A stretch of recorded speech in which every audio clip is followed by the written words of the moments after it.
Hello everybody, it's Julia here from the Highly Sensitive Tarot.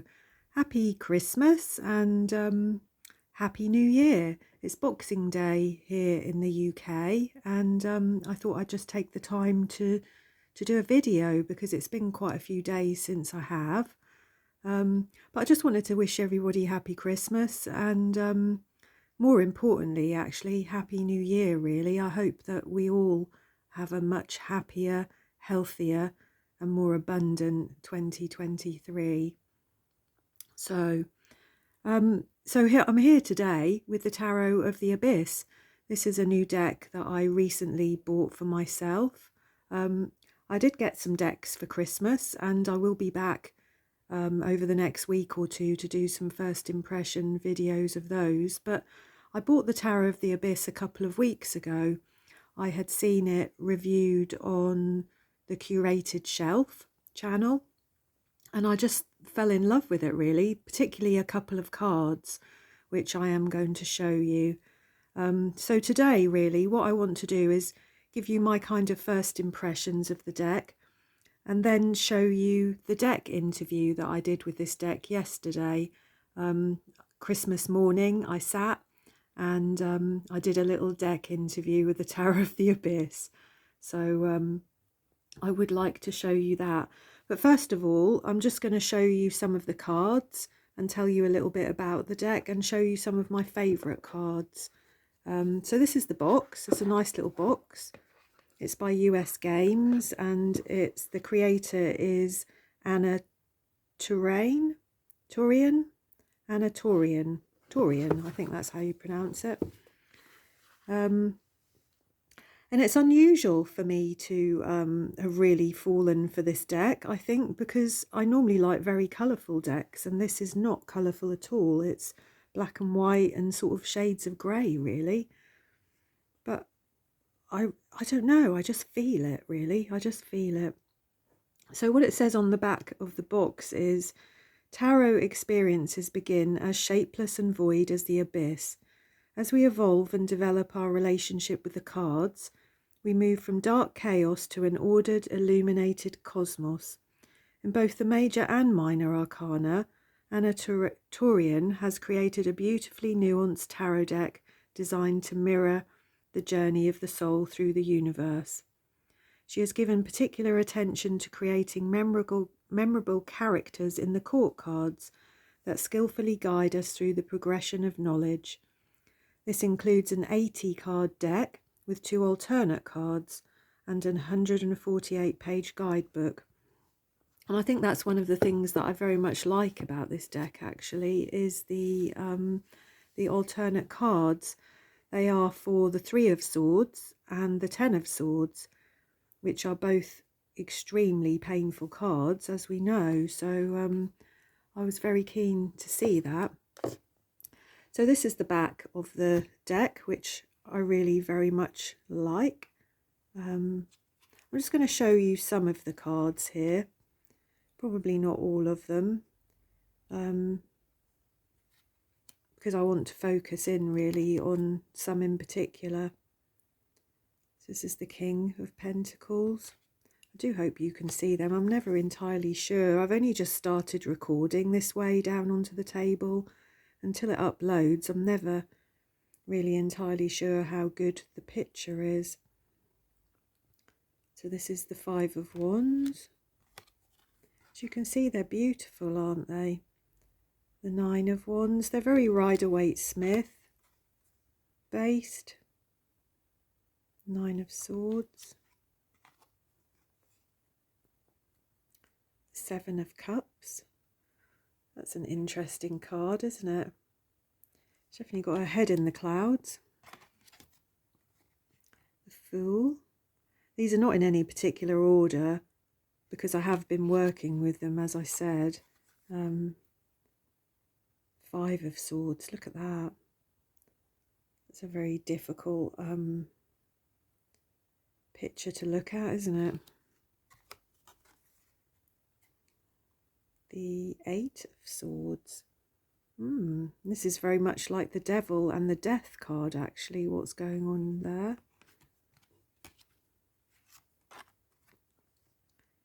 the Ace of Cups,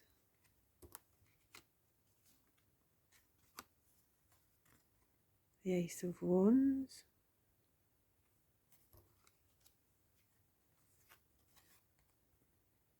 the World. That's interesting, isn't it? Like the infinity symbol. Very interesting. Four of Cups. The Chariot. Look at that. I don't know what that is. Are they geese? I think they might be geese, mightn't they? I really like that. The Moon.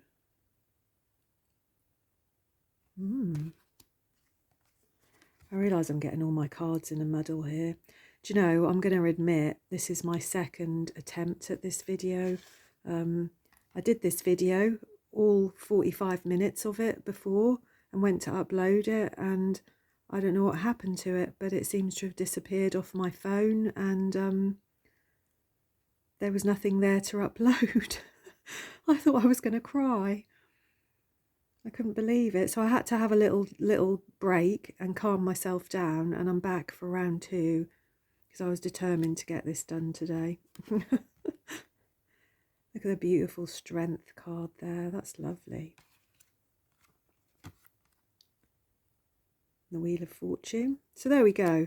That's a pretty good idea, isn't it, of what these cards look like.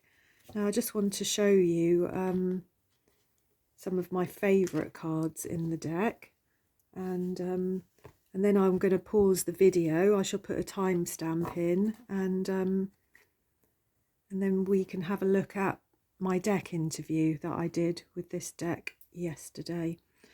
So one of the first cards that I saw that I just fell in love with when I watched a review of this deck was the Lovers. Just beautiful. I love trees. I just love that she's used trees for the Lovers. You know, their roots just penetrate down into the ground so far, don't they? The roots are all tangled and enmeshed with each other, and it's just beautiful. Yeah, I really, really do like that card. And then these two cards here, which I really do like. We've got Death and the Devil, and they're both quite similar cards in some way, in that both of these people here kind of have their roots going down into the ground. But as you can see, the Death card here, this one with the woman, she's kind of alive, isn't she? You can see the energy kind of swirling around her. She is alive and she is open.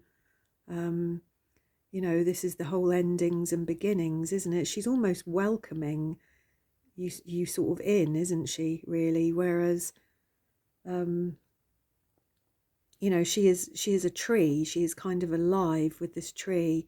I think at the bottom of the tree there, I don't know if you can see it, there's like a skull. Just really like that.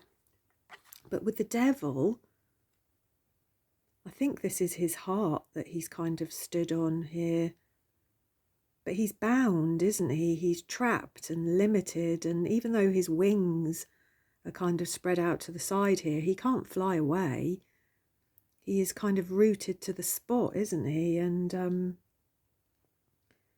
he's sort of closed and bound and confined. And to me, you know, this kind of energy really just speaks really strongly of our attachments in this world, doesn't it? The things that keep us bound and tied and closed to things, sort of addictions and attachments. So I really, really like those two cards. I think they go really, really well together. I think this card here is the one that just jumped out at me the most strongly. Looking at this deck, I just absolutely love it. The Justice card here. You can see, I don't know whether you can see, but in her eye there is the scales of justice. And let me have a read from the book, because I'll never do justice to what it says. But to me, it's just like, you know, eyes are the window to the soul, aren't they? You know, you can often look into people's eyes and you can tell whether they're lying.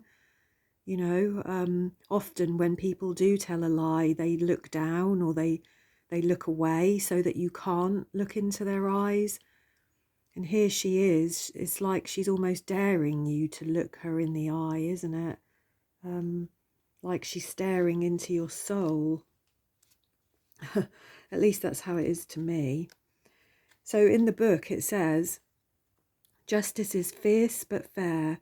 She holds the scales of positive and negative forces with her eye, constantly scrutinizing and weighing our decisions. Yet still she stands, staring straight into our eyes, looking deep into our soul. That's what I said, isn't it? Justice can see the most hidden of our intentions. She can sense if our choices and actions are based on truth or deception. And in a sense, she represents our inner voice of reason and conscience. She knows no grey area. Her judgment is stark and absolute. However, remember that unlike us, she can see the bigger picture. You only have one chance to present your case before her, so make it count. And don't try to trick her keen eye. I just love that. Isn't that great? When justice appears, know that all will be revealed for better or worse. Everything hidden will make its way to the surface in true revelation. This card can indicate legal proceedings or lawsuits, but one way or another the truth must come out. If you have been wronged or if you have wronged someone, justice will prevail. All will be judged for their actions, so act responsibly and be honest with yourself and others. So there we go. I love that card. And then we get on to the cards of which we have an alternate card. And as we can see here on the left, this one, this is a much more traditional Three of Swords. And then we also have this one here, a Three of Swords. And I'm going to read from the book for both of those, just so that I can, well, just so that I can fully understand them actually. So with this traditional one here, this one, which I hope you can see, there is nothing harder than losing someone we love. Sometimes the pain can seem enough to break the human spirit. The Three of Swords is not an easy card to receive because it can forecast emotional pain and suffering. In the card we can see a woman ready to set free the caged bird that was once her heart. Wow. It once beat within her chest in perfect synchronicity with her, but with time her heart took on a different role. It became something alien from her, a distinct being looking for a way out of the darkness that caged it. It was not an easy decision to make. Could she continue without it? Maybe she realised that keeping it locked within would not remove the pain or the sadness. So instead she set it free and hoped that with time the cracks would heal. Remember the saying, if you love something, let it go free. If it comes back to you, it's yours forever. If it doesn't, it was never yours to begin with. And she also says, this too shall pass, and you will be stronger for having survived it. So that really is truly about emotional pain, isn't it? Pain and suffering. And then with the alternate card, which we see a man with swords in his book, don't we? This is, some people have a different way of interpreting the Three of Swords based on the numerological properties of the number 3, which is the triad. So number 1 is the creative big bang of the mind. The 2 of Swords associated with the number 2 is the dyad and is all about duality and the choices of the mind. And we've now reached the number 3, which is the triad. And in the 3 of Swords, where what we've learned from the Ace of Swords, which is truth and creativity, combined with the 2 of Swords, which is the ability to make choices and proper discernment, this brings us to the growth and expansion of the mind through new ways of thinking. and seeing things. It calls for harmony and equilibrium between the two forces that once were opposing. So in this card, we see the image of a young man in the midst of gaining this knowledge. The Three of Swords stand upright, piercing the book of thought, unlocking the living knowledge as it flies off the pages. This is a fertile ground where seeds can germinate and fully develop if properly tended to. So one of these Three of Swords is about loss, and the other one is about an opportunity to increase your knowledge, I suppose, isn't it? So that's really, really interesting, and I like that. And then we've got a similar thing going on with the Ten of Swords here. We've got this one here, which is a very traditional Rider-Waite-Smith, and then we have this alternate one here. So let's have a little read about those two. Where are we? The Ten of Swords. So in the Rider-Waite-Smith version, this one here, let me get hold of it. The figure depicted is shown stabbed in the back and lying upon the ground, but she said, I felt there should be room for a different ending. So in my point of view, the Ten of Swords is the ending of a mental cycle. However, it doesn't necessarily mean an ending that culminates with the death of the mind. Rather, it is the death of a particular period or state of the mind. So in this picture, the man stabbed in the back attempts to raise himself from the path, and he reaches out a hand, pleading. Who is the figure that's walking towards him? Is that the person that did the deed? Is that person coming to help him? Is he the enemy? Or is he there to come to the aid of that person? She said this Ten of Swords is not an easy card to receive, and it has a number of interpretations, which we're all familiar with. Yeah. Sorry, I'm just reading. You may feel that you have little say in the matter, but unlike the Death card, where change is almost karmic, the change indicated by the Ten of Swords is forged with mental, not physical pain. So you may feel like you've hit rock bottom, and it's easy to get disheartened, but if you step back a little bit, perhaps you may realise that your perspective is not correct. So in the alternate card here, this lovely image here with the man and the owl, this is again for people who read with numerology. This variation considers the Ten of Swords and its association with the decad, so therefore it represents the realization and completion of mental progression going full circle. However, in this case, it is viewed in a positive manner, so as an increase in mental power and knowledge as opposed to a loss of mental power and depletion. It's about mastering the elements of swords, air and mind.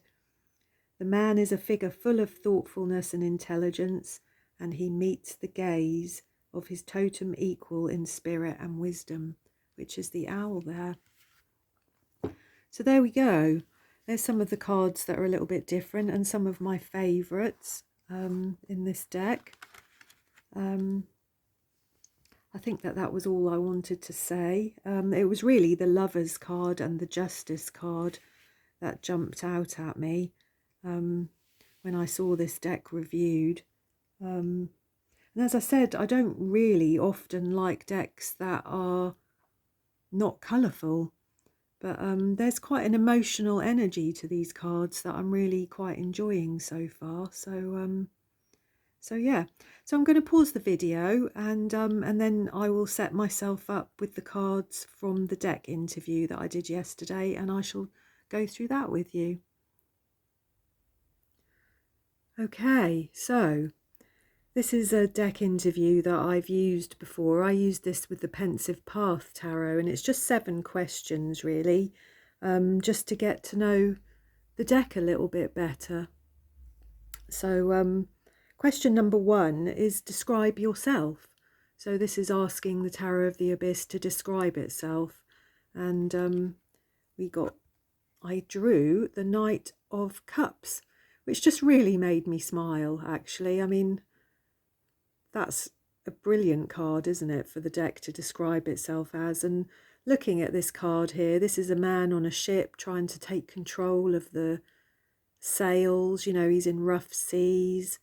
So this is about taking control of emotions, isn't it? Being able to actively direct the ship, which is a person or emotions. These are about being aware of your own emotions and aware of the emotions of other people.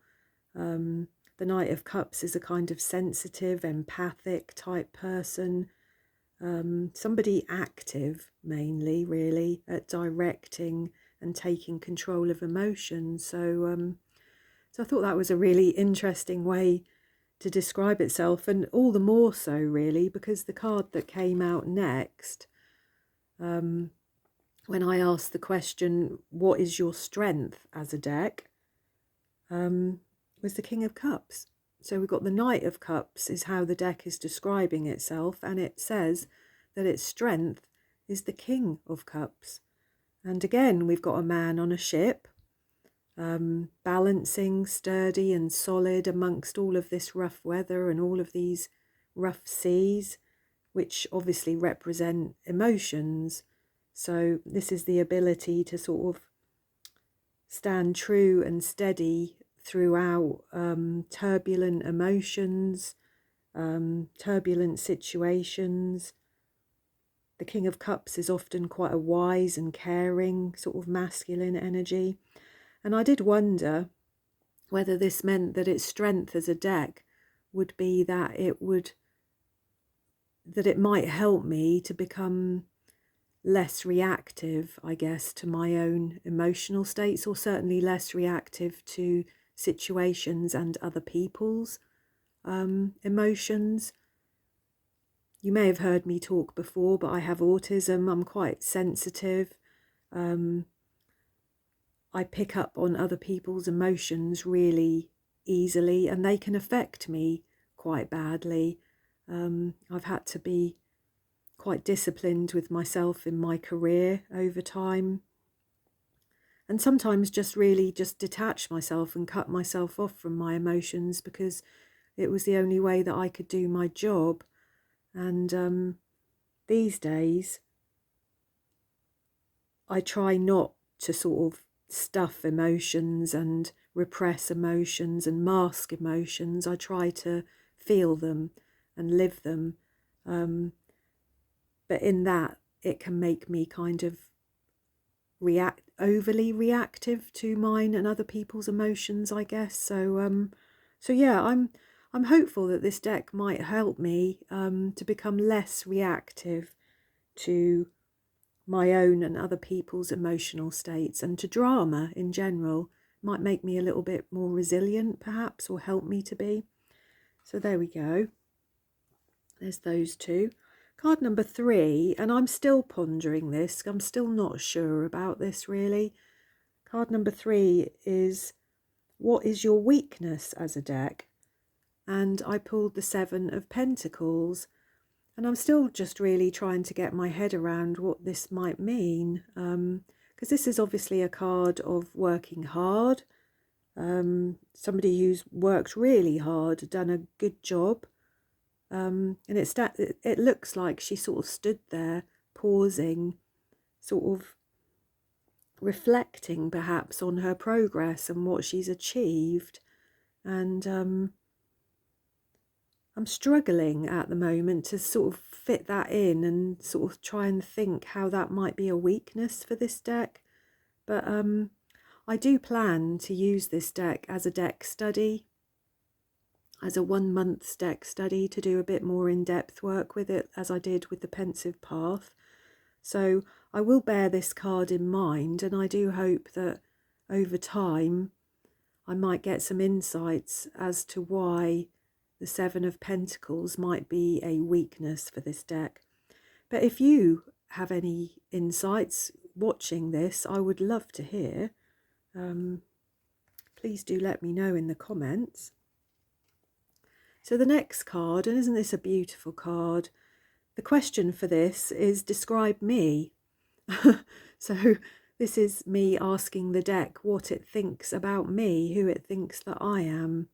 And I got the Ten of Pentacles, which this is a beautiful card. If I don't know whether you can see the detail on it, but the hand at the bottom here is a much older and sort of wrinkly hand, and the hand at the top is a much younger hand. So to me, this is about sort of two generations of people, of the old and the young meeting here, the sort of passing of wisdom and knowledge from person to person. This is about learning and teaching and being part of an extended family, of a community. This sort of resonates with ancestors and ancestral work. I don't know whether you can see here, but sort of going up the hand, we've got this tree here, which I think is the tree from the Ace of Pentacles. And as I said, it is about like that passing on of knowledge, isn't it, and wisdom. And I was sort of trying to sort of reflect upon that and wonder how that might describe me. And I just, the only thing I can sort of come up with at the moment really is that I'm very much enjoying that energy of learning and teaching, of learning from other people's wisdom here on YouTube, and hopefully passing on some of my own.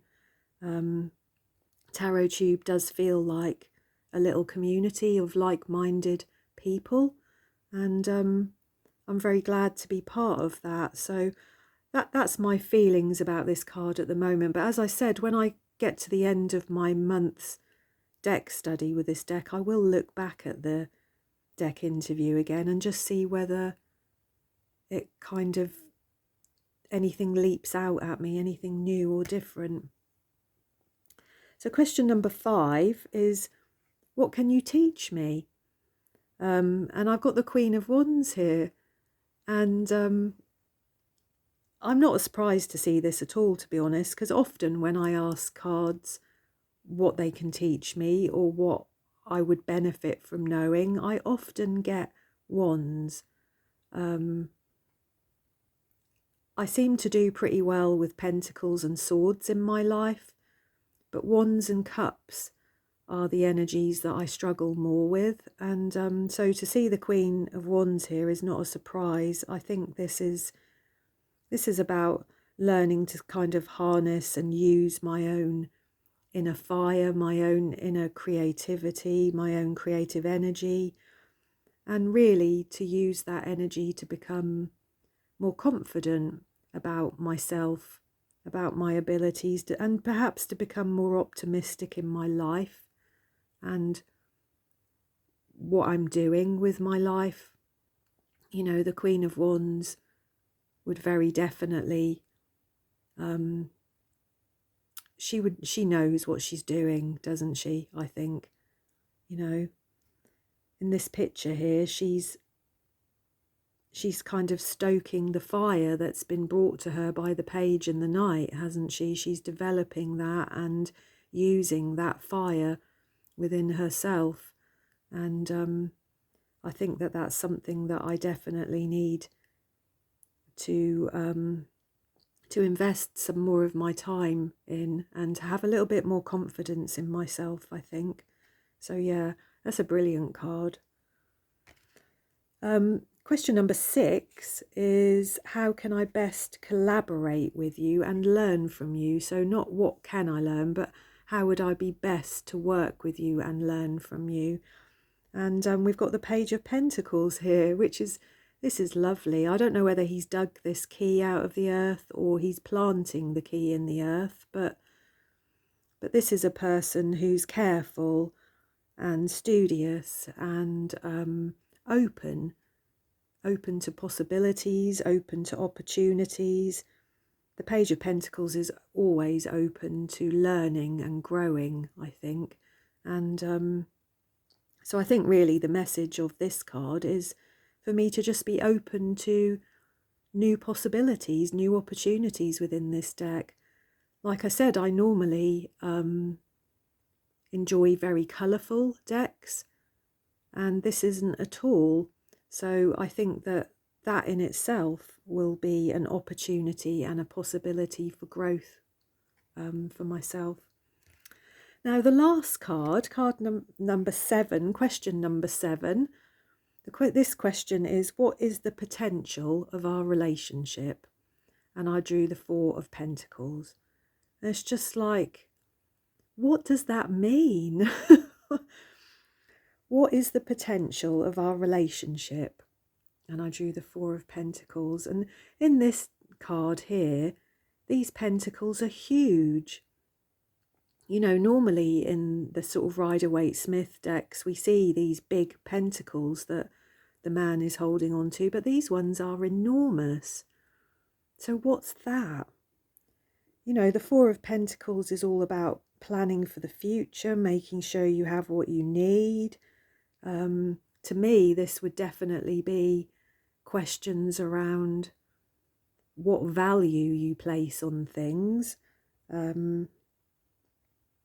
Yeah, let me have a little read from the book for that, because I'm still struggling to really think about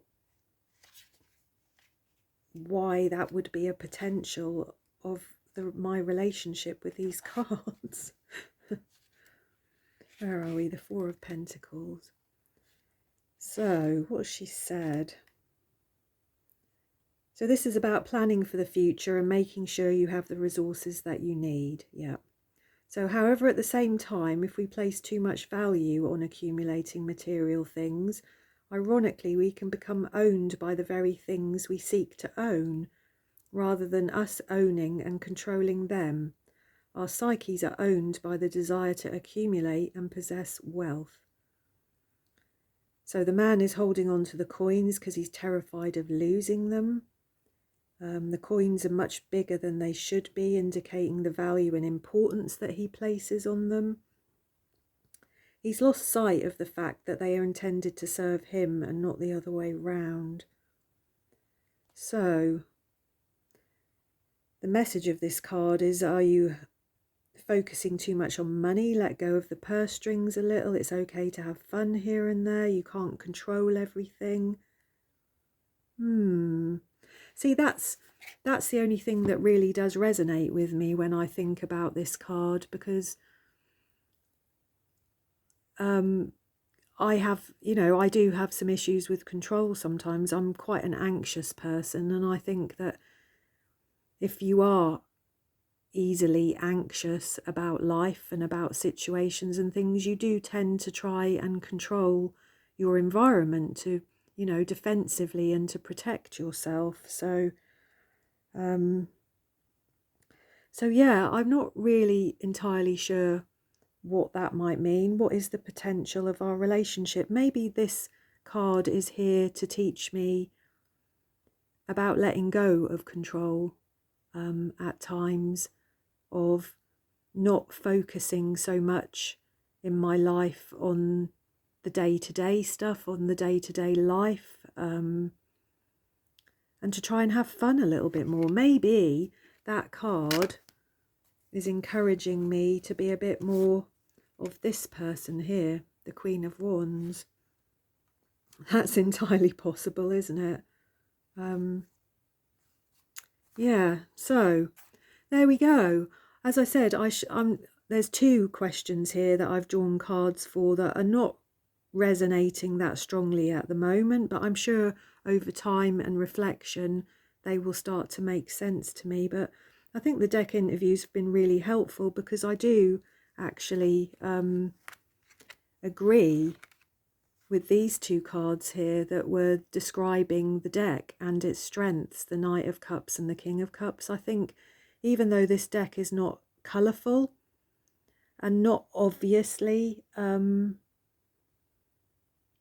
emotional like some other decks, I would say, there is still a huge amount of emotion to be processed within these cards, I think. I think the more you look at them, and I appreciate you probably can't see the cards that well in detail on my camera, but the more you look at them, the more you look at the expressions on the people's faces, they're quite subtle, but this is a very emotional deck, I do think. So yeah, I think I have a lot to learn from this deck, and I'm very much looking forward to getting to know it. What did I do with the other cards?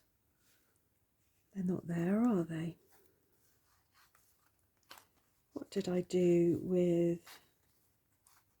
Wanted to show you that again. Yeah, so there it is. But yeah, so out of all of these cards that I've drawn here, all of these cards that I've looked at, I still think this Justice card takes some beating. I think that is my favourite Justice card that I've ever seen, to be honest. I love the fact that we've got 2 cards for the Ten of Swords and the Three of Swords. They're always very difficult cards.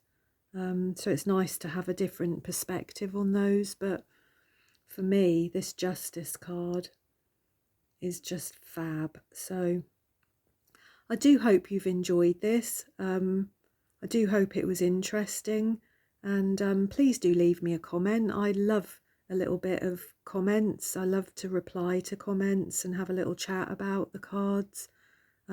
It's primarily why I do this, to be honest. It's just for that engagement with like-minded souls. It's just so important, isn't it? So yeah, please do leave me a comment if you enjoyed this video, and give me your thoughts on these cards. If you have this deck already, I'd love to know what you think about it. And like I said, I've got, what have I got? I've got 1, 2, 3, 4, 5. I think I've got 6 decks that came for Christmas that I shall be doing a first impressions video of soon, and I shall be back at the end of January also to do an in-depth 1-month deck study of this deck as well.